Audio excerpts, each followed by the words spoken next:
ডাকসু নির্বাচন নিয়ে ছাত্রদলকে ঘিরে অপপ্রচারের অভিযোগ তুলেছে সংগঠনটি। এক বিবৃতিতে ছাত্রদল জানায়, ডাকসু নির্বাচন নিয়ে বিভ্রান্তিকর ও ভিত্তিহীন তথ্য প্রচার রাজনৈতিক উদ্দেশ্যপ্রণোদিত চক্রান্ত।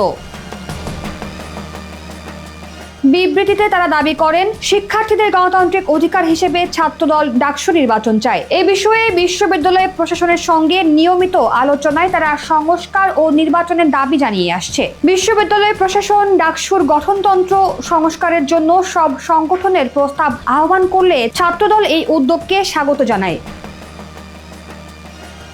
2 ডিসেম্বর ঢাকা বিশ্ববিদ্যালয়ের সিন্ডিকেট সভায় আওয়ামী লীগপন্থী 3 সিন্ডিকেট সদস্যের যোগ দেওয়ার খবরে সাধারণ শিক্ষার্থীরা নওয়াব আলী চৌধুরী সিনেট ভবনের সামনে জামায়াত হয়। ছাত্রদলের নেতাকর্মীরাও সেখানে উপস্থিত হন। তারা সিন্ডিকেটে আওয়ামী লীগপন্থীদের অংশগ্রহণের বিরোধিতা করে দ্রুত ডাকসু নির্বাচনের দাবি জানান।